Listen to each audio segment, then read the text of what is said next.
ዓላማ ላይ ማተኮር ነው። አሁን የተቸገርነው ሰው ይከተላል። ሰው አንከተል፣ እናብቃ። ይሄን ነገር እናብቃ። የሆነ ቦታ ላይ ጉዳይ እንከተል፣ ዓላማ እንከተል፣ መርህ እንከተል፣ ግብ እንከተል፣ ርዕያችን ላይ እናተኮር። ያም መንገድ የሚመራንን ሰው ብቻ እንንከባከብ። እንደ ጣዖት ሰው ማምለክ እናቆም። የመጀመሪያው ጋራ ግንዛቤ ነው። ወዴት ነው የምንሄደው? የመጀመሪያው እንዴት ነው የምንሄደው? ሁለተኛው መንገዳችን ላይ ምን እንቅፋት አለ? ሶስተኛው እንቅፋቱን እንዴት እናልፈዋለሁ? አራተኛው ቀጥሎ ነው ሌላው ሐሳብ። ማን አጋራለን? እንቅፋቱን አብሮን የሚያነሳ ጠላቶቻችን ጠባያቸውና አቅማቸው ምንድነው? እኛ ለዛም በእግዚአብሔር የምናምን ሰዎች ማንንም አንፈራ፣ ባለሰይፉን በወንጭፍ የምናሸንፍ የእግዚአብሔር ልጆች። የጌዲዮንን ሰራዊት ማሰብ ነው። ስለዚህ የጋራ ግንዛቤ፣ የጋራ ስነ ልቦና፣ በዓላማ በርዕይ በአካሄድ ላይ መስማማት ነው። የተቸገርነው እዚህ ላይ መስማማት። የሚሞት ሰው ቁጥር እንዳልሆነ ማነስ አለመሆኑን መረዳት የመጀመሪያው ነው። ከእያንዳንዱ ከሚገደልና ከሚፈናቀል ሰው ጀርባ ቤተሰብ አለ፣ ታሪክ አለ፣ ባህል አለ። የፒያሳ ቤት ሲፈርስ ዘር እየጠፋ ነው። በነገራችን ላይ ሰው ስለ አስፋልትና ስለ ከተማ መታደስ ለዳንኤል ክብረት አይኑት ሽንት ቤት ያልነበረው ቤት ነበረ፣ መንገድ መተላለፊያ፣ እሳት ሲነሳ እሳት ማጥፊያ እንኳን አይመጣም። እንደሱ አይደለም። ሲምፕሊስቲክ የኢንጂነሪንግና የቅየሳ ጉዳይ አይደለም። ማህበረሰብ ማፍረስ አይደለም። ሰው ባለበት ቅየሳው ሊለወጥ ይችላል። ሰው ባለበት ቦታውን ሳይለቅ፣ እድሩ ሳይፈርስ፣ የአኗኗር ዘይቤው ሳይለወጥ ቤቶቹ ወደ ላይ በመስራትና ለዛ ብድር ወይንም ከባለ ሀብት ድሆቹን በማቀናጀት ከተማ መለወጥ ይቻላል። ይሄ ምንም ሮኬት ሳይንስም አይደለም። ሮኬት ሳይንስም የሰው ሳይንስ ነው። ምን ማለት ሽንት ቤት ስላልነበረው ነው ያፈረስኩት አይባልም። ስራውት ነው የሚባለው። የዘር ማጥፋት አንዱ አካል ነው። ለምን ሰፈሩ ሲፈርስ እድር ይፈርሳል፣ ባህል ይፈርሳል፣ ታሪክ ይፈርሳል፣ ቅርስ ይፈርሳል። ተያያዥነት፣ ያ ሪሌሽንሺፕ፣ ያ መተሳሰሩ፣ ሰንሰለቱ ይበላሻል። በአንድነት ክፋትን መቃወም አይቻልም። እርስ በርሱ ሰው ይጠራጠራል፣ አይተማመንም። የማይተማመን ሰው ጠላቱን መዋጋት አይችልም። ስለዚህ ሰፈር ማፍረስ አንዱ የዘር ማጥፋት አንዱ መንገድ ነው። ያን ኢላማ ያደረጉትን ሰው ዲሂማናይዝ ማድረግ፣ እንደ ሰው እንዳይቆጠር፣ ልክ ሁቱ፣ ሱትሲ፣ በረሮ ምን እያሉ እንደሰየማቸው የአማራን ህዝብና ኦርቶዶክስን ቫይረስ፣ ወራሪ፣ በሽታ እያሉ በእንስሳት በመሰል ያን ክፍለ ህዝብ። ይሄ አራተኛው ነው። ይሄ ኢትዮጵያ ውስጥ ተደርጓል። ለ50 ዓመት ሲደረግ ነው የቆየው። አምስተኛ ማደራጀት፣ ማንን የሚጠቃው አካል እንዲበተን ማድረግ። ለምሳሌ ውስጡ ያሉ ንዑሳን ማንነቶችና ጎሳን ፈልጎ አንድ እንዳይሆን ውስጡ ልዩ ዞን መፍጠር፣ የቅማንት ኮሚቴ፣ የአገው ሸንጎ ምናምን ብለህ አማራን ታርጌት ለማድረግ ለምሳሌ ኦርቶዶክስ ሲሆን ደግሞ የብሔር ብሔረሰብ ሲኖዶስ፣ የምናምን ቤተ ክህነት፣ የመንበረ ሰላማ እያሉ ያንን ኦርቶዶክሳዊ ግዙፍነት ለመቀነስ መስራት። ይሄን ከሰራ በኋላ ግን አጥቂውን ክፍል ያጥቃ ብለህ የምታስበውን ክፍል ደግሞ አንድ ማድረግ። በሃይማኖት ሊከፋፍሉን፣ እኛ አንድ ነን፣ ኦሮሞማ ከሁሉም ሃይማኖት በላይ ነው፣ ትግራዋይነት ከሃይማኖት ይበልጣል፣ እንትንነት ከእንትን ይበልጣል የሚሉት ኢላማ ያደረጉትን እያዳከሙ እንዲያጠፋ የሚያዘጋጁትን ማሰባሰብ ማለት ነው። ይሄ ኢትዮጵያ ውስጥ ተደርጓል። ከዛ ማደራጀት ነው፣ ማስታጠቅ ነው። የአማራ ልዩ ኃይል ትጥቅ አስፈታለሁ ብለው እዚህ 1 ሚሊዮን ኦሮ ዋሃቢዝም ወታደር ማሰልጠን፣ እነ ሽመልስ አብዲሳ አቅዶቻን መዝራት፣ ካድሬዎችን፣ ምሁራንን፣ ጋዜጠኞችን፣ ዘፋኞችን፣ ወጣቶችን አዘጋጅቶ ጥላቻ መድራት። ይሄ ማደራጀት ይባላል። ኦርጋናይዝ ማድረግ።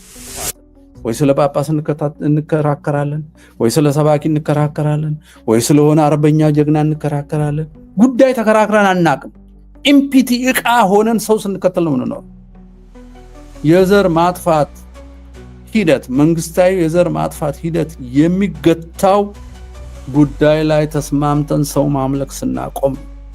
አብይ አህመድ ያታለለን የምንወዳትን ኢትዮጵያ 100 ጊዜ ደግሞ እንሻገራለን፣ አጥሩን እናፍርስ፣ ድልድይ እንስራ፣ ሀገራችን ኢትዮጵያን ከፍ እናድርግ ሲለን ፈዘዝን። ሰው መከተል ጀመርን። የታለ ሮድ ማፕ? የታለ መርህ? የታለ ተጠያቂነት? ከዚህ መንገድ ውልፍጥ ስትል አንተን አካውንት የምናደርግበት የምንይዝበት ተጠያቂ የምናደርግበት መዋቅር የታለ? አላልነውም። አጠር ያለ ቅዳሜ እንነጋገራለን ብለን የጀመርነው ነበረ። በአንዳንድ ሁኔታዎች በሰዓቱ መፈጸም ባለመቻላችን በጣም ይቅርታ እንጠይቃለን። ዛሬ እዚህ ዩቲዩብ ላይ ላላችሁ ወዳጆቼ እና በቲክቶክም ላላችሁት ላቀርበው ያሰብኩት ነገር ከዚህ በፊት ስለ ዘር ማጥፋት አውርተን ነበርና ይሄን ነገር እንዴት መክታት ይቻላል የሚል ነው። ከዚህ በፊት አውርተናል። ኢትዮጵያ ውስጥ የሚካሄደው እልቂት እና ጥፋት የዘር ማጥፋት መሆኑን በመረጃ አሳይተናል። መፍትሄውን ግን እንደሚገባ ብዙ የተነጋገርን አልመሰለኝም እና እሱም ብናነሳ መልካም መስሎ ታየኝ። መፍትሄው ማውራት ነው አሁን እንጂ መከራው ራሱ እየነገረን ስለሆነ የንግድ ጉዳይ ሳይሆን አሁን ያለብን ደካማ ጎን በአንድ ልብ ሆነን መፍትሄ ላይ መነጋገር ነው የተሳነን።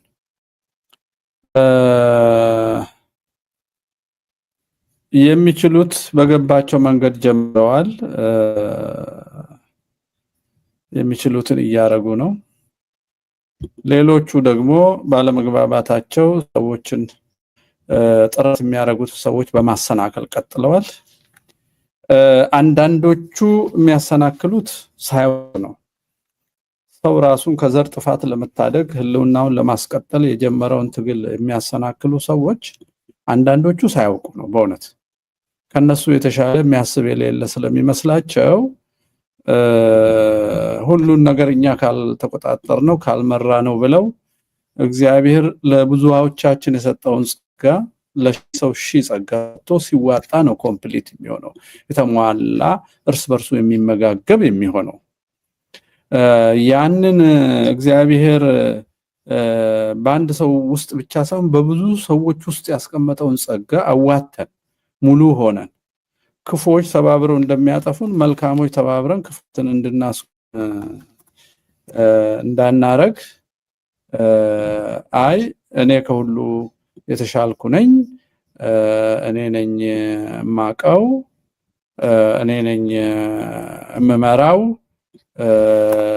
እኔ ነኝ የማሻግራችሁ፣ እኔ ነው የማዋጋችሁ፣ እኔ ነኝ ህግ ምጽፍላችሁ፣ እኔ ነኝ አይናችሁ፣ እኔ ነኝ ጆሮአችሁ፣ እኔ ነኝ ልባችሁ የሚሉ እንኳን መምራት ማወቅ ቀርቶ ራሳቸውን በቅጡ ያልተረዱ ሰው ብቻውን ምንም ማድረግ እንደማይችል በጋራ ስንሆን ብቻ ውጤታማ እንደምንሆን መገንዘብ ያልቻሉ ለራሳቸው የማይገባ ቦታ የሰጡና ልክ እንደ ሰይጣን ሁሉን እችላለሁ ሳይፈጥሩ ፈጠርኩ እንዳለው እንዳጋንንት ሁሉን እችላለሁ የሚሉ ወንድም እህቶቻችን የብዙሃኑን ጸጋ አባክነውታል፣ እያባከኑት መስዋዕትነታቸውን ከንቱ እያደረጉ ሁሉን ነገር በግል ስለሚይዙት። ኢትዮጵያኖች ደግሞ አንድ አምላክን ማምለክ የተማሩ ያደጉበት በደም ስራቸው ያለ የኖሩበት ነው። ይሄ መልካም ጠባያቸው ግን ወደ ደካማ ጎን የሚለወጠው መቼ ነው? ልክ እግዚአብሔርን እንደሚያምኑት እግዚአብሔርን አንድ ብቻ እንደሚሉት እግዚአብሔርን እንደሚከተሉት ሰውንም በፖለቲካም ይሁን በጦርነት አንድ ሰው ብቻ ይመራናል፣ ብቸኛ ነው፣ ሁሉን ቻይ ነው ማለት ሲጀምሩ ለእግዚአብሔር ይሰጡት የነበረውን ክብር አመለኩት ማለት አይደለም። በአንድ ስራ ላይ በቃ እሱ ብቻ ነው ፍጹም ብሎ የራስን ጸጋ ማዋጣት፣ ያም ይመራን ሰው ጉድለቱን አውቆ ሌላ ሰው እንዲያዳምጥ ጉድለቱን እየነገሩ መልካም ችሎታውን ደግሞ እየተጠቀሙ የጎደለውን ከተለያየ ቦታ እያዋጡ እንደመጠቀም እንደመሞላላት ሰው ሁሉ ራሱን ለዛ ለአንድ ሰው ሊሳሳት ለሚችል ሊሞት ለሚችል ሊክድ ለሚችል ሰው ማንነታችን ሁሉ ለግለሰቦች ጥረታችን ውጤታማ ሳይሆን ጎደሎ ሆኖ የሴረኞች መሳሪያ መጠቀሚያ እየሆነ በጣም ተቸግረናል። አሁን የመጣው ስለ መፍትሄ ላወራ ነው ማለት ነው። ስለምኑ መፍትሄ? የዘር ማጥፋት ፕሮጀክት በኢትዮጵያ ውስጥ እየተካሄደ ያለው በመንግስት ነው። ይሄንም ባለፈው ሳምንት ባቀረብኩት ረጅም የሆነ ውይይትም ዩቲዩብ በማስረጃ በጥናት ያቀረብኩት ነው። መንግስት ነው። ይሄንን ያረጋገጥነው 10 ዓለም አቀፍ የታወቁ የዘር ማጥፋት ሂደቶችን በሙሉ ያሟላ ነው። በማስረጃ በምሳሌ ነበር ያቀረብኩት። በዛ ጊዜ ያልተከታተላችሁ ሰዎች ካላችሁ ለትንሽ ለ2-3 ደቂቃ 10ን ሂደቶች ባጭሩ አነሳና ኢትዮጵያ ውስጥ ሁሉ መፈጸም ማስረጃ ስላቀረብኩ አልደግመውም። ጠንካራ ማስረጃ ነው ያቀረብኩት፣ አልደግመውም። መንግስታዊ ስለመሆኑ ማለት ነው። የዘር ማጥፋት ይሄ በየቦታው ሸኔ ነው፣ ህወሓት ነው፣ ማነው ስሙ አልሸባብ ነው፣ ወይንም ጽንፈኞች ናቸው፣ ወይንም የኢትዮጵያ የእስላሚክ መንግስትን መሰረታለን ብለው የሚሰለጥኑና የሚገሉ ከዋቆ ጉቱ ጀምሮ 50 ዓመት ሰው ሲያርዱ የነበረው በዚህ በኦሮሞማው ፖለቲካ ስር የተደበቀው ጽንፈኛ ምናምን ልንል እንችላለን። እጅ ናቸው። እነዚህ ሁሉ አድራጊዎች ናቸው። ሀገር መጠበቅ ከነዚህ ሁሉ ነፃ ማድረግ ካቃተው ደግሞ ህዝብ ራሱን የሚከላከልበትን ሁኔታ ማመቻቸት ያለበት መንግስት ካላደረገ የሚገባውን ራሱ አጥፊ ነው። አጥፊዎቹ ለሱ ወዳጆቹ ናቸው። የኢትዮጵያ መንግስት ሙሉ ሰራዊቱን ከድንበር ላይ አንስቶ አማራ ላይ ያዘመተው ልክ እንደዛ ሰው የሚያርድ ሰው ላይ ማዝመት ይችል ነበር፣ አላዘመተም። አንድ ሁለተኛ ጫካ ያሉት ብቻ ሳይሆን አዲስ አበባ ውስጥ የሰው ልጅ ግንባር በጥይት በታከለው ጊዜም በአዳነች ጊዜም ሰው የገደሉ ሰዎች ለፍርድ አልቀረቡም። ይህን ትዕዛዝ የሰጡ ሰዎች አሁንም ስልጣን ላይ ናቸው። ይህ የሚያሳየው መንግስታዊ የዘር ማጥፋት መሆኑን ነው። እነዚህ የሚገደሉ ሰዎች ፍትህ አይገባቸውም የሚል ያልተጻፈ ፖሊሲ አለ። ሰዎቹ ተጠልተዋል። ልክ ሂትለር አይሁድን እንደጠላው ማለት ነው። የጋዝ ቼምበር አዘጋጅቶ በኦስዊችትና በሌሎቹም እንደፈጃቸው አዋሽ አርባ የሚያስረው ኮሌራ እያሳያዘ የሚያስፈጀው የሚያደህየው የሚያከስረው የሚያፈንቅለው የሚያሳድደው ቤቱን የሚያፈርስበት መንግስት ነው። ስለዚህ አርሲ የሚታረደው ሰው የዚህ መንግስት ትዕዛዝ አለበት። ይሄን 10 ማስረጃዎች አንደኛ መፈረጅ ነው። ኢትዮጵያ ውስጥ 50 ዓመት በላይ የቆየ ሰዎችን የመፈረጅ ዋላቀር ቆሞቀር ነፍጠኛ የወራሪዎች ሃይማኖት እያሉ ኦርቶዶክሳውያንን የመፈረጅ የአድዋ ቁስለኞች በአድዋ የተሸነፉበትን ምክንያት ሲመረምሩ ኦርቶዶክስ ምክንያት ናት የሷ ስነ ልቦና ምክንያት ነው ብለው የፈረጁ የውጪ ጠላትን ተከትለው ዲግሪ አግኝተው ኮሚኒዝምን ይዘው እንዲህ ያሉ ሌላውን የጠሉ ሰዎች እነሱ መፈረጅ ነው። ይሄ ክላሲፊኬሽን ነው። ክላሲፋይድ ሆነን 50 ዓመት ኖራን እየተገደልን የቆየ ነው። በእምነት ሊሆን ይችላል፣ በቋንቋ ሊሆን ይችላል፣ በጠባይ በአንዳንድ ባህል ሊሆን ይችላል። ብቻ መፈረጅ ነው። ሌላው ምልክት ማድረግ ነው። ሲምቦላይዜሽን የምንለው ማለት ነው። ዓላማው ምልክት የተደረገውን ወገን ለጥቃት ማዘጋጀት። የጎሳ ስያሜ ሊሆን ይችላል። ቅድም እንዳልኩት ኦርቶዶክስ ማለት ሊሆን ይችላል። አሰፋፈርን በሚመለከት ሊሆን ይችላል። ቋንቋን በሚመለከት እሱ እንደ ምልክት ኢትዮጵያ ውስጥ የደረገው ነፍጠኛ፣ አማራ፣ የቀድሞ ስርዓት ናፋቂ፣ ቆማጤ፣ ኋላ ቀር፣ ወራሪ ምን እያለ ነው የፈረጀው። ይሄ ሁለተኛው ነው። ሶስተኛው ማግለል ነው። ዲስክሪሚኔሽን በመላው አርሲ፣ በመላው ሐረርጌ፣ በመላው ባሌ፣ በመላው ጅማና መቱ ኤሉ አባቦራ ነው አይሉ ባቡር እኛ በዛ ነበር የምናውቀው አርሲ። ይሄ እየለዩ መፍጀት በሶማሌ ይሄ ሁሉ ማግለል ከላይ ሁለቱን ደረጃዎች ካለፈ በኋላ ምልክት ተደርጎበታል። ተለይቶ እኛና እነሱ ተባብለዋል። ስለዚህ ማግለል ነው። ይሄ ህገ መንግስቱ ተጽፏል በወያኔና በኦነግ ስምምነት።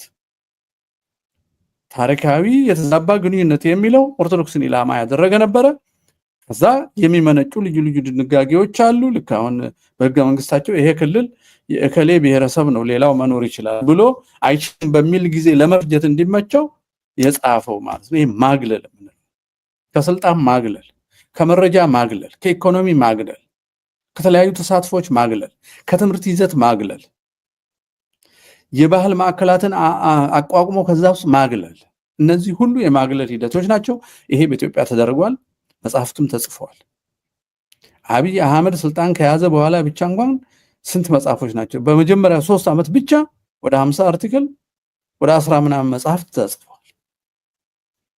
አራተኛው ያን ኢላማ ያደረጉትን ሰው ዲሂማናይዝ ማድረግ እንደ ሰው እንዳይቆጠር ልክ ሁቱ ሱትሲ በረሮ ምን እያሉ እንደሰየማቸው የአማራን ህዝብና ኦርቶዶክስን ቫይረስ ወራሪ በሽታ እያሉ በእንስሳት በመሰል ያን ክፍለ ህዝብ ይሄ አራተኛው ነው። የኢትዮጵያ ውስጥ ተደርጓል። 50 ዓመት ሲደረግ ነው የቆየው።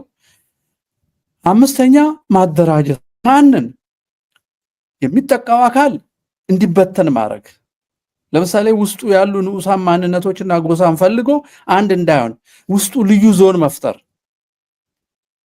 የቅማንት ኮሚቴ፣ የአገው ሸንጎ ምናምን ብለ አማራን ታርጌት ለማድረግ ለምሳሌ ኦርቶዶክስ ሲሆን ደግሞ የብሔር ብሔረሰብ ሲኖዶስ የምናምን ቤተ ክህነት የመንበረ ሰላማ እያሉ ያንን ኦርቶዶክሳዊ ግዙፍነት ለመቀነስ መስራት። ይሄን ከሰራ በኋላ ግን አጥቂውን ክፍል ያጥቃ ብለህ የምታስውን ክፍል ደግሞ አንድ ማድረግ። በሃይማኖት ሊከፋፍሉን እኛ አንድ ነን፣ ኦሮሞማ ከሁሉም ሃይማኖት በላይ ነው፣ ትግራዋይነት ከሃይማኖት ይበልጣል፣ እንትንነት ከንትን ይበልጣል የሚሉት ኢላማ ያደረጉትን እያዳከሙ እንዲያጠፋ የሚያዘጋጁትን ማሰባሰብ ማለት ነው። ይሄ ኢትዮጵያ ውስጥ ተደርጓል። ከዛ ማደራጀት ነው፣ ማስታጠቅ ነው። የአማራ ልዩ ኃይል ትጥቅ አስፈታለሁ ብሎ እዚህ 1 ሚሊዮን ኦሮ ዋሃቢዝም ወታደር ማሰልጠን እንደ ሽመልስ አብዲሳ አቅዶቻን መዝራት ካድሬዎችን፣ ምሁራንን፣ ጋዜጠኞችን፣ ዘፋኞችን፣ ወጣቶችን አዘጋጅቶ ጥላቻ መድራት ይሄ ማደራጀት ይባላል። ኦርጋናይዝ ማድረግ ጥፋትን። ስድስተኛው ክፍለ ህዝቦችን ጽንፍ መያዝ የተጣሉ እኛና እነሱ ኦሬዲ ብለን የለ እንዳይተዛዘኑ አንድነታቸው እንዳይሰማቸው እንዲፋቱ ማድረግ፣ አብረው እንዳይኖሩ ማድረግ፣ ከአንድ ቀበሌ አጽንቶ ለብቻ ማድረግ፣ እንዳይዋሃዱበት በኋላ ለማጥፋት እንዲመቸው መለያየት። ልብስ እንኳን ተመሳሳይ ሲለብሱ ይሄ ነጩ መላእክቱ ይለብሱታል ተብሎ ኦርቶዶክስ ማን ነው ተገልጸውበታል ተብሎ በጌታ ትንሳኤ ጊዜ ነጭ ለብሰው ታዩ እንደተባለው ነጭ ነው ምን ለብሶኛ ያ የነፍጠኛ ነው ብሎ ሌላ ማልበስ። ይሄ ምልክት ማድረግ ፖላራይዜሽን፣ ጽንፍ ማስያዝ፣ ህዝብ እንዳይተዛዘብ ማድረግ፣ የጋራ እሴቶችን መሰባበር፣ የጋራ ትርክቶችን አጥፍቶ ጎን ለጎን የሚሄዱ ወይንም የሚጋጩ የአካባቢና ንዑሳን ትርክቶችን ከፍ ከፍ ማድረግ ማጠልሸት ሌላው። ከዛ ደም የሚያፋስሱ አጋጣሚዎች ሲገኙ እሱ መጠቀም። ልክ አሁን ጀዋር ድረሱልኝ ሲል 86 ሰው አርደው እንዳደሩት ጀዋር ላይሆን ይችላል ያሳረደ፣ ግን የጀዋር ጥሪ ተከትሎ እንዲያርዱ የተዘጋጁ እነ ሽመልስ የሚመራቸው አራጆች ሊኖሩ ይችላሉ። እኛ አናውቅም። የምናውቀው በድርጊቱ ነው። ምክንያቱም አራጆቹ አልተያዙም፣ አልተከሰሱም፣ ለፍርድ አልቀረቡም። ካል ያሳረደው ጀዋር ነው እንኳን ብንል ለፍርድ ያላቀረበው የአብይ መንግስት ነው። ስለዚህ የጋራ ፕሮጀክታቸው ነው። ስለዚህ መንግስታዊ ዘር ማጥፋት ይሆናል ማለት ነው። ጽንፍ አስይዘን ከዛ ሰበብ ፈልገን ሰበብ በተገኘ ቁጥር መግደል፣ ማፈናቀል፣ ማጠልሸት፣ ማድሄት፣ ቤት ማሳጣት፣ ጤና ማሳጣት፣ ወባ ሲነሳ መድኃኒት መንፈግ፣ መረጃ መንፈግ። ልብ በሉ። ሰባተኛው ዝግጅት ነው። የኢትዮጵያ ኦቨርላፕ ያደርጋል። ይሄ ዓለም አቀፉ ክፍፍል ነው። ኢትዮጵያው ግን ብዙ አመት ስለቆየ ዘር ማጥፋቱ ዝግጅቱም እልቂቱም ደረጃ 1 2 3 እና 7 8 9 10 አብረው ጎን ለጎን መሄድ ጀምረዋል። እዚህ ሲመች ይደረጋል፣ ያልበዛ አድፍጦ አቆይቶ ይጀመራል። ዝግጅት የሚባለው ተጠቂ የሚሆነውን ከአጥቂው ለይቶ አጥቂውን ማዘጋጀት፣ ተጠቂውን ግን ትጥቅም ማስፈታት፣ አቅም ማሳጣት፣ መረጃ መክፈልና የሐሰት ተስፋ ነፃ አውጪ ያለ መስሎት ወይንም ድንገተኛ ግጭት መስሎት ራሱን እንዳይከላከል ማዘናጋት። አሁን አርሲ ስንት ዓመት ነው የሰማነው መገደል? 30 ዓመት ሙሉ ይገሉታል፣ ያሳርፉታል። 50 ዓመት እንጂ ከዋቆ ጉቱ ከጀመረ ዋቆ ጉቱ የሚባለው ለዋቆ ጉቱ ፋውንዴሽን አዲስ አበባ ውስጥና ትላልቅ ከተማው ሲሰሩ እንደ ዋቆ ጉቱ ሰውን እስከነነፍሱ ገደል መክተትና ማረድ እንደሚጀምሩ ያስታውቅ ነበር። እነ ጁነዲን ሳዶ እና አባዱላ እነዚህ ኦሮሚያን ፕሬዝዳንቶች በሙሉ ይሄን ዝግጅት ያደርጉ ነበር። ተያያዥነት አለው። ካቢኔው የጨፌው ካቢኔ ለዚህ እርድ የተዘጋጀ አእምሮን የታጠበ ለዚህ ያዘጋጁት ነው። እነ ዶክተር ሚልኬሳ ሚደቅሳ ከወጡ በኋላ አሁን የሚነግሩን እሱን ነው። እኛም በዚህ መስፈርት መሰረት እናውቃለን። ስምንተኛ ማጥቃት ነው። የኛ ማጥቃት ፕሮሰኪዩሽን የምንለው ይቀጥላል። የተለካና ቦታ እየተመረጠላቸው ማጥቃት ነው። ቦታ እየተመረጠ እየተዘናጋ ሰበብ እየተፈለገ ግጭት ነው እየተባለ ማጥቃት። ዘጠነኛው ማጽዳት ነው። ይሄ የጅምላ ጭፍጨፋ ነው። የአርሲ አሁን እየተካሄደ፣ ወለጋ እየተካሄደ፣ ቤኒሻንጉል እየተካሄደ፣ ሐረርጌ እየተጀመረ ያለው ወደ ዶባ አካባቢ እሱ ነው። ወደ ቦኬ ወደ ዶባ ይሄ ጅምላ ግድያዎች ማለት ነው። ማህበረሰቡ ማፍረስ፣ ቤተሰብ ማፍረስ። አስረኛው እየገደልክ መካድ። አሁን ካህናት ሁሉ አብረው የሚክዱት ሰልጥነዋል። ማንም አልተገደለም የሚሉ ማለት ነው። ይሄን ካወቅን ይሄ መንግስታዊ ነው፣ መንግስታዊ እና መዋቅራዊ ነው። ስለዚህ ዛሬ የምንነጋገረው ባጭሩ እንዲህ አይነቱ ነገር ይሄን ሁሉ አመት ኖሯል። በተለያየ ምክንያት ሰው ተዘናግቷል፣ አልተዘጋጀም። ሰው በልቡ የሌለውን ነገር ቶሎ ማወቅ አይችልም። በጅምላ ሰው ለመፍጀት ያላሰበ ሰው ይፈጁኛል ብሎ አያስብም። የሃይማኖት አባቶች ይጠብቁኛል ብሎ የሚዘናጋ ሰው አለ። መንግስትም ተስኖት ነው፣ ለጊዜው የሽግግር ጊዜ ስለሆነ ተስኖት ነው ዝም ይላል። እንዲህ እያለ እየተዘናጋ ቆይቷል። አሁን ግን እግዚአብሔር ባወቀ የደነዘዙት እንዲነሱ ጨካኝ፣ የማይደበቅ በቀጥታ የሚያጠቃ ገዳማት ራሱ የነፍሰ ገዳዮች ማሰልጠኛ ናቸው ብሎ የሚያውጅ ለፌፊ ለፋ ደምና አጥንትና መሬት ብሎ መሬትን ከዘር ወይ ከቋንቋ ወይ ከጎሳ ወይ ከእምነት አገናኝቶ ሌላውን እምነት ለማጥፋት የሚሰራ ጠቅላይ ሚኒስትር ስለተገኘ ግልጽ ነው። ማንም መዘናጋት አልነበረበትም። የሚያሳዝነው ማንም መዘናጋት አልነበረበትም። ጠቅላይ ሚኒስትሩ ብቻ አይደለም፣ ስርዓቱ እንዳለ ነው ይሄን የሚሰራው። የበለጠ የሚያስከፋው የጳጳሳቱ የሌሎቹ የመነኮሳቱ ከታገብቶ ደልሎ ሴት ወይዘሮ መስሎ የልጆቻቸው መታረድ ፈቅዶ ልጆችን ማዘናጋት። ደማቅ በዓል አሜን በል እልል በል አጨብጭብ ዘምር ብቻ የሚል አዘናጋዮች ስላለ ያንኑ ገዳይ ስርዓት የሚባረክ አባት ስላለ ያንኑ የገዳይ ስርዓት መሪዎች እርቅና ካይለምን አባት ስላለ ብዙ ሰው ፈዘዘ፣ ደነዘዘ። ከሚገሉን የበለጠ የሚያደነዙና የሚያስገድሉን ወንጀለኞች ናቸው። ይሄን ክደት ፈጽመዋል። በልጆቻቸው ላይ ክደት ፈጽመዋል። እንኳን ይሄን ትልቅ መዋቅራዊ የሀገር አቀፍ የሆነ የዘር ማጥፋት ቀርቶ ለአንድ ነፍስ እንኳን መጽሐፍ ሕዝቅኤል ላይ እግዚአብሔር እንዲህ ብሏል። ማንኛውንም ሰው ማለት ነው በእግዚአብሔር የሚያምነው ሰው እንዲህ ብሎ አዟል። አንድ ኃጢአተኛ ኃጢአት ሲሰራ ካየው ከኃጢአቱ መልሰው። እሺ ብሎ ከተመለሰልህ እሱንም ራስንም ታድናለህ። ኃጢአተኛ ኃጢአት ሲሰራ እየተመለከትከው ከኃጢአቱ ሳትመልሰው ብትቀር ሰውየው ያጥፊው ሰው በኃጢአቱ በእግዚአብሔር በኔ ፊት ይቀጣል፣ እኔ እቀጣዋለሁ። ነገር ግን ደሙን ከእጅ እፈልጋለሁ ይላል። እንኳን ምለው አክሊል አርገው ያን ወርቅና አይከኖች አድርገው መስቀል ይዘው የሚያብረቀርቅ ልብስ ለብሰው ይሄን ሁሉ የተሸከምኩት ልጆቼን ለመጠበቅ ነው፣ ክርስቶስ ያም ብርሃን ያን የትንሣኤ ብርሃን ያዩ ዘንድ መንገድ ልጠርግ ነው ብለው ብርሃን ልብስ ለብሰው ቃል ገብተው ምለው እረኛ ከሆኑ በኋላ የልጆቻቸውን በዘር መከፋፈል፣ እርስ በርስ ጽንፍ መያዝ፣ አንዱ ማጠልሸት፣ አንዱ ማጥፋት፣ በቋንቋ ስር ደብቆ መከፋፈል፣ ይሄን ሁሉ የሚያደርገውን የፖለቲካ ስርዓት ያላወገዙ አባቶች ደማችን ከእጃቸው በእግዚአብሔር ዘንድ ይፈለጋል። እኔና እናንተ ምዕመናን የጥምቀት ልጆች ክርስቶስ እንደሞተልን እናምን ሰዎች የሚገደሉ የሚሳደዱ ወገኖቻችን ሲሳደዱ ሲገደሉ የምንችለውን ሁሉ አድርገን ለማስቆም ባለመስራታችን በዝምታ በመኖራችን እግዚአብሔር ደማቸውን ከእጃችን ይፈልጋል። እንዲነቁ ባለመንገራችን፣ እንዲዘጋጁ ባለማረጋችን፣ ራሳቸውን እንዲከላከሉ ባለማንቃታችን፣ ግጭትና የሚያልፍ አስመስለን በማዘናገታችን፣ እነሱ የደሙ ያለቀሱ የተራቡ የተሰደዱ በመዘመራችንና በመጨፈራችን እግዚአብሔር ደማቸውን ከእጃችን ይፈልጋል። ራስን ለመከላከል የሚያስችል አቅም እንዳያበጁ ስናዘጋጃቸው በኮንቴይነር ገጀራ እየገባ ባንክ በሃይማኖት እየተመሰረተ ንግድ ለወገንህ ሽጥ ማን ነው ከወገንህ ግዛ ለሌላው ግን ሽጥ ብሎ ማግለልና ሌላውን ለማዲያት እየተሰራ ይሄን ሁሉ ባለማንቃት በድንዛዜ መኖር እና መኖር ኃጢአት ነው።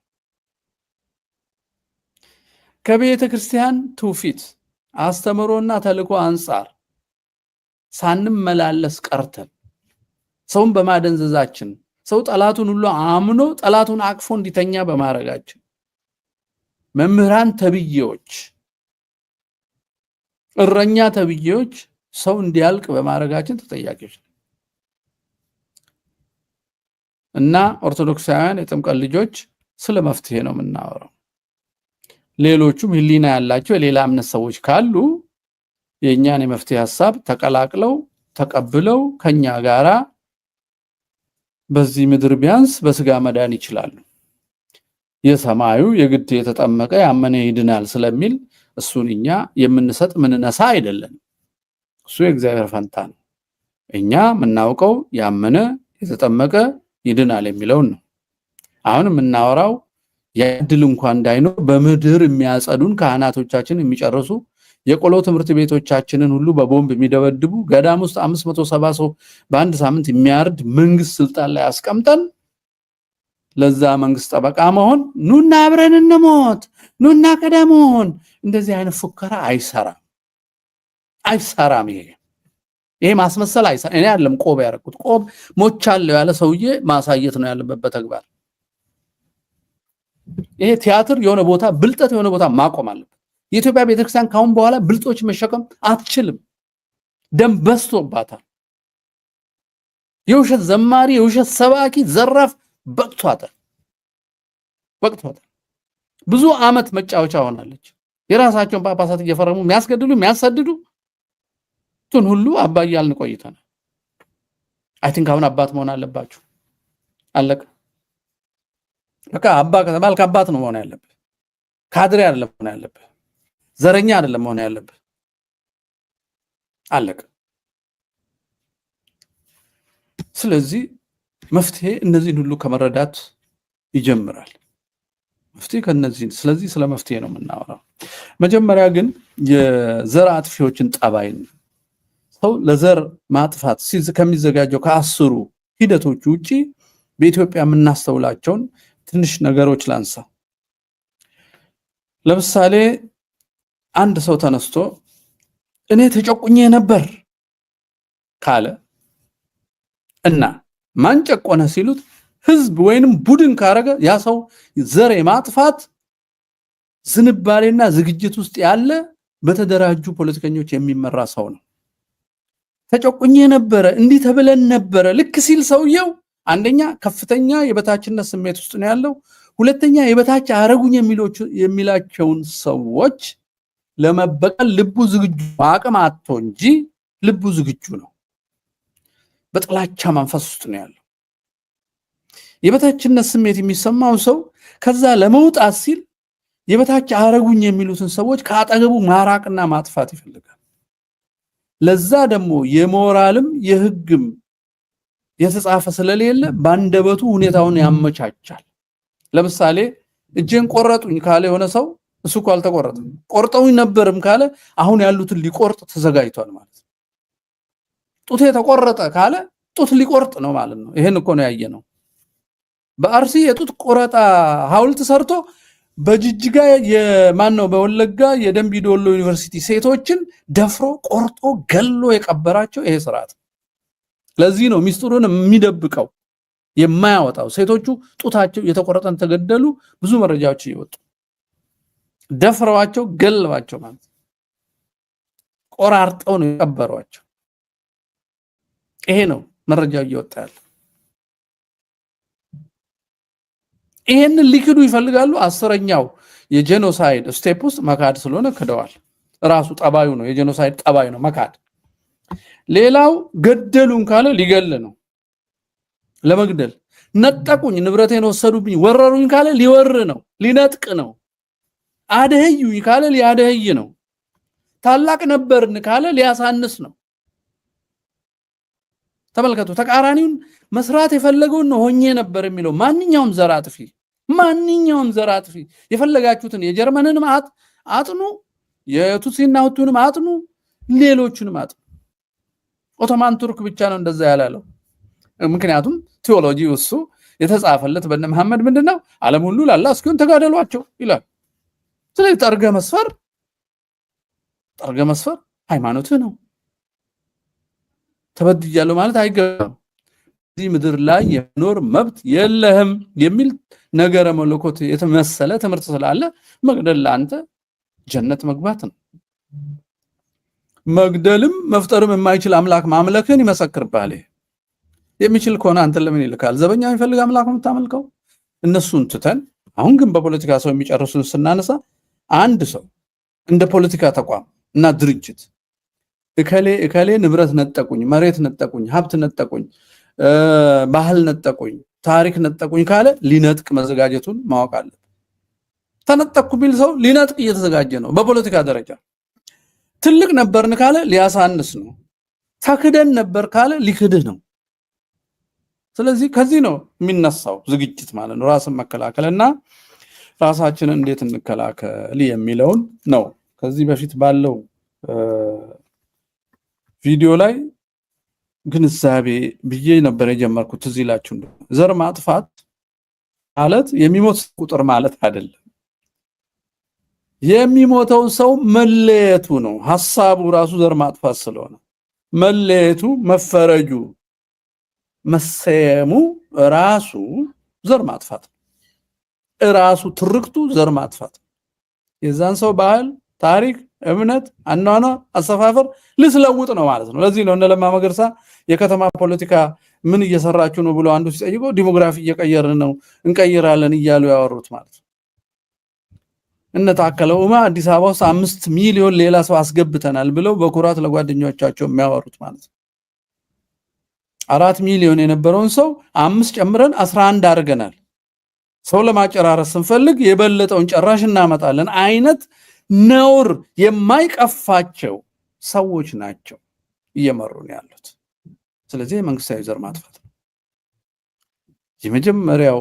ይሄን መግታት የሚቻለው በማልቀስ አይደለም። የስነ ልቦና ዝግጅት ያስፈልጋል።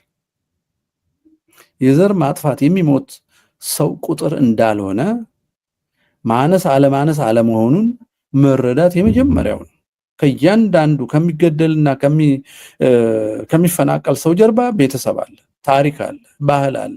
የፒያሳ ቤት ሲፈርስ ዘር እየጠፋ ነው። በነገራችን ላይ ሰው ስለ አስፋልትና ስለ ከተማ መታደስ ለዳንኤል ክብረት አይኑት ሽንት ቤት ያልነበረው ቤት ነበረ፣ መንገድ መተላለፊያ፣ እሳት ሲነሳ እሳት ማጥፊያ እንኳን አይመጣም። እንደሱ አይደለም። ሲምፕሊስቲክ የኢንጂነሪንግና የቅየሳ ጉዳይ አይደለም። ማህበረሰብ ማፍረስ አይደለም። ሰው ባለበት ቅየሳው ሊለወጥ ይችላል። ሰው ባለበት ቦታውን ሳይለቅ እድሩ ሳይፈርስ የአኗኗር ዘይቤው ሳይለወጥ ቤቶችን ወደ ላይ በመስራትና ለዛ ብድር ወይንም ከባለ ሀብት ደሆቹን በማቀናጀት ከተማ መለወጥ ይቻላል። ይሄ ምንም ሮኬት ሳይንስም አይደለም። ሮኬት ሳይንስም የሰው ሳይንስ ነው። ምን ማለት ሽንት ቤት ስላልነበረው ነው ያፈረስኩት አይባልም። ስራውት ነው የሚባለው። የዘር ማጥፋት አንዱ አካል ነው። ለምን ሰፈሩ ሲፈርስ እድር ይፈርሳል፣ ባህል ይፈርሳል፣ ታሪክ ይፈርሳል፣ ቅርስ ይፈርሳል። ተያያዥነት ያ ሪሌሽንሺፕ ያ መተሳሰሩ ሰንሰለቱ ይበላሻል። በአንድነት ክፋትን መቃወም አይቻልም። እርስ በርሱ ሰው ይጠራጠራል፣ አይተማመንም። የማይተማመን ሰው ጠላቱን መዋጋት አይችልም። ስለዚህ ሰፈር ማፍረስ አንዱ የዘር ማጥፋት አንዱ መንገድ ነው።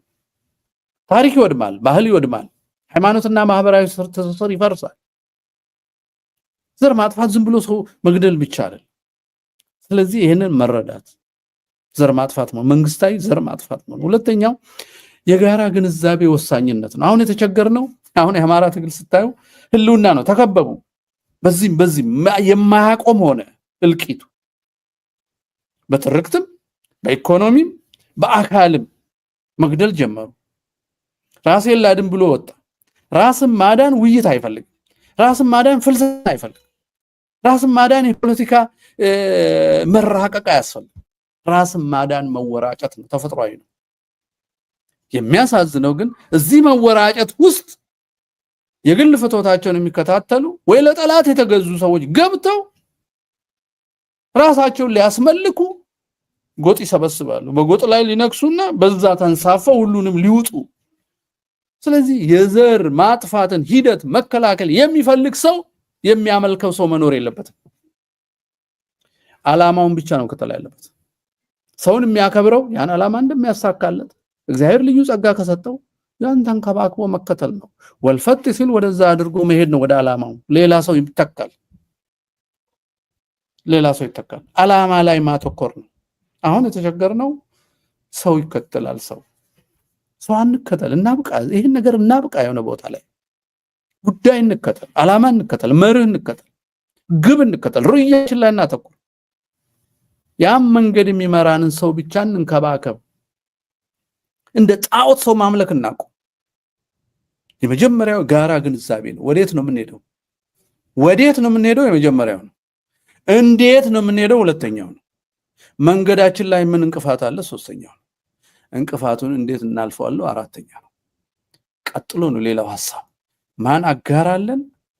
እንቅፋቱን አብሮን የሚያነሳ ጠላቶቻችን ጠባያቸውና አቅማቸው ምንድነው? እኛ ለዛም በእግዚአብሔር የምናምን ሰዎች ማንንም አንፈራም። ባለሰይፉን በወንጭፍም እናሸንፍ የእግዚአብሔር ልጆች። የጌዲዮንን ሰራዊት ማሰብ ነው። ስለዚህ የጋራ ግንዛቤ፣ የጋራ ስነ ልቦና፣ በዓላማ በርዕይ በአካሄድ ላይ መስማማት ነው። የተቸገርነው እዚህ ላይ መስማማት አቅቶ ወይ ስለ ጳጳስ እንከራከራለን፣ ወይ ስለ ሰባኪ እንከራከራለን፣ ወይ ስለሆነ አርበኛ ጀግና እንከራከራለን። ጉዳይ ተከራክረን አናቅም። ኢምፒቲ ዕቃ ሆነን ሰው ስንከተል ነው የምንኖረው። የዘር ማጥፋት ሂደት፣ መንግስታዊ የዘር ማጥፋት ሂደት የሚገታው ጉዳይ ላይ ተስማምተን ሰው ማምለክ ስናቆም ነው። አብይ አህመድ ያታለለን የምንወዳትን ኢትዮጵያ 100 ጊዜ ደግሞ እንሻገራለን፣ አጥሩን እናፍርስ፣ ድልድይ እንስራ፣ ሀገራችን ኢትዮጵያን ከፍ እናድርግ ሲለን ፈዘዝን። ሰው መከተል ጀመርን። የታለ ሮድ ማፕ? የታለ መርህ? የታለ ተጠያቂነት? ከዚህ መንገድ ውልፍት ስትል አንተን አካውንት የምናረግበት የምንይዝበት ተጠያቂ የምናረግበት መዋቅር የታለ? አላልነውም። ዝም ብለን ስናጨበጭብለት መግደል እስኪችል ጊዜ ሰጠነው። መግደል እስኪችል ኢኮኖሚን በዘር እስኪይዘው በሃይማኖት እስኪይዘው ጽንፈኛው አብያውንና ጽንፈኛውን ተረፈናዚ አደራይቶ አንድ አድርጎ ከጣዖት አምላኪዎቹ ጋር ሶስቱን አደራይቶ እሱ አራተኛ አስተባባሪ ሆኖ እስኪያርደን ጊዜ ሰጠነው። መርህ ቢኖረን ኖሮ ፍኖተ ካርታ ጠይቀነው ቢሆን ኖሮ ተጠያቂነት ስራ ሰርተንለት ቢሆን ኖሮ የተሳሳተ ቀን እንቆነጥጠዋለን፣ ከስልጣን እናስወግድ። ባህላችን ማጨብጨብ ስለሆነ እናጨበጭባለን። ማጨብጨብ አሁን ለዚህ ለመናፍቁ ጳጳስ እንደምታጨበጭቡ ማለት ኑቲ ኦሮሞን ውዱ በት ወፍዶ በንዴቢኑ ኃጢአትም ከሆነ ትቀጥላለህ፣ ንስሐ አትገባም። ወፍዱ በንዴቢኑ ንስሐ መግባት ወፍዱ በዴቡዳ። አዳምና ሔዋን ዕፀ በለስ በሉ፣ ሞቱ፣ ተጸጸቱ፣ አለቀሱ። ወደ ኋላ መመለስ ነው የጠየቁት። ወዴት? ወደ ገነት። ወደፊት የሄዱት ወደ ሞት ነው የሄዱት። ለዛ እኮ ነው በሰኞ ውዳሴ ማርያም ፈቀደ እግዚእ ያግዞ ለአዳም ብዙ ነጥቁ ዘልብ ያግቡ ሀበዘ ተካት መንበሩ፣ ወደ ቀደመ ክብሩ መለሰው። ቀደመ አለ እኮ። የታጣው እኮ የቀደመው ነው። ነፍሰ ገዳዮቹ ግን ቆሞ ቀር። ፋቂ እኩልነት በደል የሚመስላቸው ይላል። ማረድ ነው እኮ ያንተ እኩልነት፣ ማሳደድ ነው ያንተ እኩልነት፣ መፍረስ ነው ያንተ እኩልነት። በቋንቋ ስም የክርስቶስን ልጆች ከአንድ የወይን ግንድ ላይ ቆራርጦ ማድረቅ ነው ያንተ እኩልነት። ጳጳሱ በል ፖለቲከኛው በሽተኛ በግሪክ ጨርቅ ማንም ያታልህ ተጠቅልሎ የሆነ ድስት እዚህ ጋር ስላደረገ ኖ የጌታችን አክሊለ ሶህ ነው። መከራ መሸከም አለበት፣ እውነት መናገር አለበት። መርህ ለዛ ነው የሚጠቅመው። ቀኖና ማየት ለዛ ነው የሚጠቅመው። ዶግማቲክ መሆን ለዛ ነው የሚጠቅመው። ሰውን አይደለም የምትከተለው፣ ዶግማና ቀኖና ነው የምትከተለው። ስለዚህ አንዱ ሁለተኛው መፍትሄ የጋራ ግንዛቤ መያዝ። ተጠቂዎች የምትጠቁ ሁሉ በዘር በሃይማኖት አይደለም፣ ተጠቂነት ነው አንድ የሚያደርግ። ተጠቂዎች በሙሉ በግንዛቤያችን አንድ መሆን አለብን። ሶስተኛው ዓለም አቀፍ ተቋማት አሉ፣ የሰብአዊ መብት ምናምን የምንላቸው ሁሉም ማሸነፋችንን ሲያውቁ ነው የሚናገሩት። ሶስተኛው የስነ ልቦና ዝግጅት ከማንም ምንም አልበጠብጥም። ከማንም ምንም ከተገኘ መጠቀም፣ ከመጡ ይምጡ፣ እንዲመጡ መስራት አለብን። አዎ ግንዛቤ መፍጠር አለብን። ግን መጠበቅ የለብንም። ራሳችንን በራሳችን ለማዳን ነው መዘጋጀት ያለ። ማንም ሰው ሳይጥል ላለመውደቅ ከሞከረ ከተነሳ በግሉ ከቆረጠ ያን የወል ካደረገው ጎርፍ ነው የሚሆነው። ጎርፍ የሚጀምረው በጠብታ ነው። ጠብታው ራሱ የውሃ ጠብታ ሳይሆን ግን ጎርፍ አይሆንም። አንድ ሰው ካልቆረጠ ሁለት የቆረጡ ሰዎችን ማግኘት አይቻልም። ሁለት ሲገኙ ሶስት ሆኖ አራት ሆኖ ተቋም፣ ድርጅት፣ ህዝብ ይሆናሉ። የቆረጡ ሰዎች ቁጥር አይደለም ጉዳዩ፣ ልብ ውስጥ ያለ ሐሳብ ውስጥ ያለ ነው ከእምነት ጋር እና ሳልጥል አልወድቅም፣ ነፃ አውጪ የለም፣ መፍትሄ ሰጪ የለም የሚለውን ስንልቦና እንልበስ። መጀመሪያ ለቅሶ የሚባል ነገር የለም። ለክርስቲያን ሞቱ ስጋዊ ብቻ አይደለም። ስጋዊማ መሸጋገሪያ ነው። አሁን በሰው እጅ መታረዳችን እውነት እንዳይቀጥል መደረጉ ነው እንጂ ሞት ፈርተናል። ሞት ፈርተናል። ከንቱ ሞት መሞታችን ቆመን እንደ ሰው ወደ አራዊትነት የተለወጡ ገዳዮችን መከላከል አቅቶን ተዘናክተን ነፃ አውጪ ጠብቀን መሞታችን በእግዚአብሔር ፊት ያስጠይቀናል። የእግዚአብሔር እውነት ከምድር ላይ ሲጠፋ እንዴ አርሲ ባሌ ይሄን ሁሉ ዘመን ምንድነው የሚሰራው? የአርሲ ሰው ለምንድነው እስኪያርዱት የሚጠብቀው? ቁጥር እኮ አይደለም፣ ስነ ልቦና ነው። ስለዚህ ማንንም አለመጠበቅ ሶስተኛው መፍትሄ ነው። አሁን አማራ የሚባለውን ማህበረሰብ በምንም ይተርጉሙት እነሱ ገዳዮቹ። አማራ ውስጥ ያለውን ባንዳ አትርሱ፣ አስመሳዩን አትርሱ፣ ፍራንክ ሲሰጡት ወንድሙን የሚገድል አትርሱ። የከለያቴን ገደለ ብሎ ሄዶ ያኔ ያልተወለደ ሰው የሚገል ሰው አማራ እንዳለ እንዳትረሱ። ነገሩ ደምና አጥንት አይደል።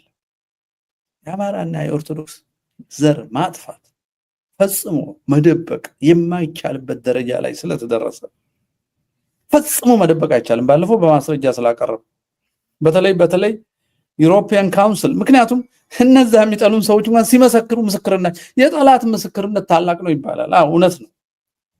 እነሱ እንኳን ሲመሰክሩ እኛ እርስ በርስ አንመሰካከርም የዘር ማጥፋት እንደሚካሄድብን።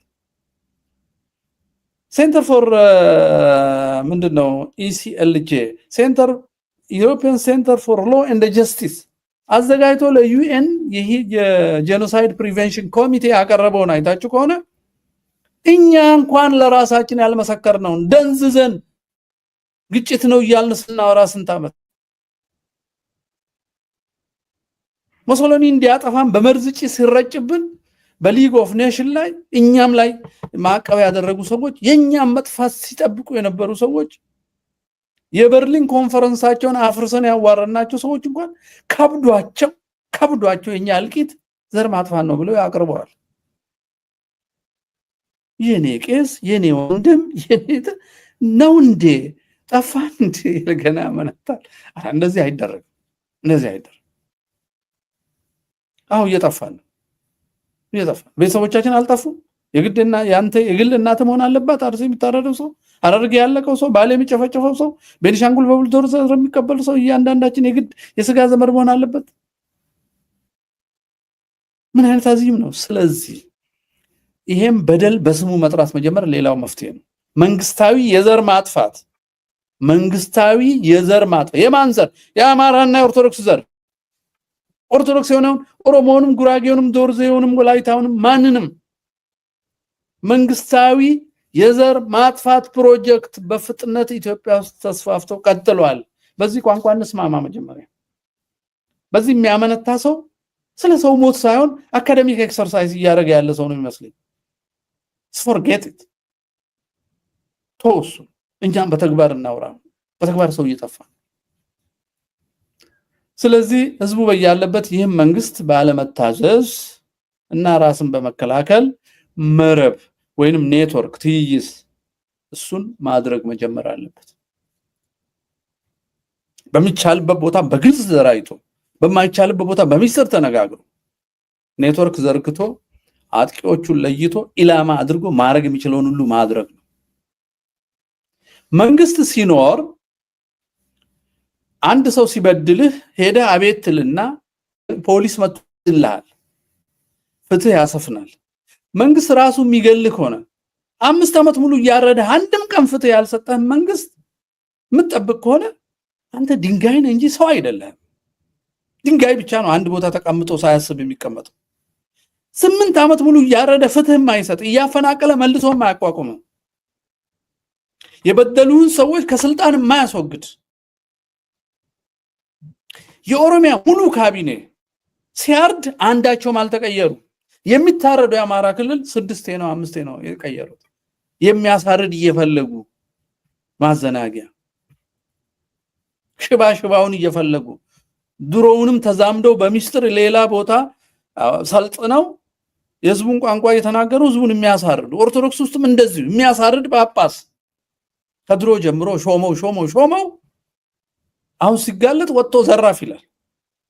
የማንም ቅባቴ ዘራፍ ይላል። ሃይማኖቱ ራሱ ትክክል አደላድሎ እውነተኛው ሃይማኖት ሳይከተል በዘር በዘመድ ተሳስሮ በምቾት ማምቶ ይህን እየሰማን ጊዜያችን ማጥፋት የለብንም።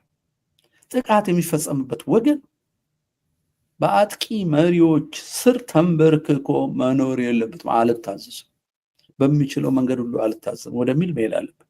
ኦርቶዶክሳዊውና ይሄ አማራ የተባለው ለጥቃት ኢላማ ባንዳውን እንዳለ ሆኖ እኔ በዘር አይደለም የማወራው፣ እኔ በእሴት ነው የማወራው። ዘረኛ ሆናችሁ የራሳችሁ ጉዳይ ነው፣ የራሳችሁ ጉዳይ ነው። ዘር የሚያድንህ እኮ እንዳን ከክርስቶስም ትጣላለህ፣ ከራስም ትጣላለህ፣ ትርጉምም ታጣለህ። ምን ማለት እንደሆነ ስለማይታወቅ ዘር ቢሆን ኖሮ መሀል ባንዳ አይገኝም ነበር። ስለዚህ ሴት ነው ጉዳዩ። ባንዳነት አሉታዊ ሴት ነው፣ ጀግንነትና እውነተኝነት አዎንታዊ ሴት ነው። ግን ሁለቱም አማሮች ናቸው። ስለዚህ የእሴት ዘር ከሆነ የምታወራው መልካም።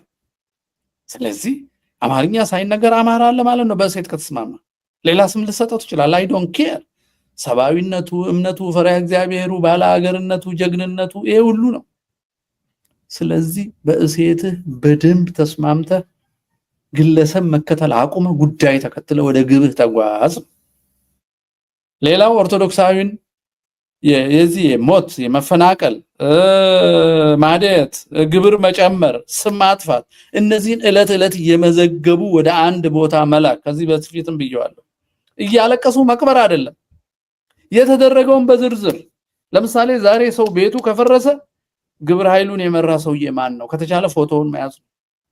የፖሊስ ኮማንደሩ ማን ነው? የዛ ቀበሌ ሊቀመንበር ማን ነው? የወረዳው አስተዳዳሪ ማን ነው?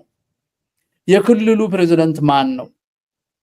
አያችሁ፣ የደህንነቱ ማን ነው? ምክንያቱም መዋቅሩ ነው የሚሰራው። አጠገብ ያለ ሰውዬ ቤት ያሰርብህ ብቻ አይደለም፣ እሱ ፈጻሚ ነው።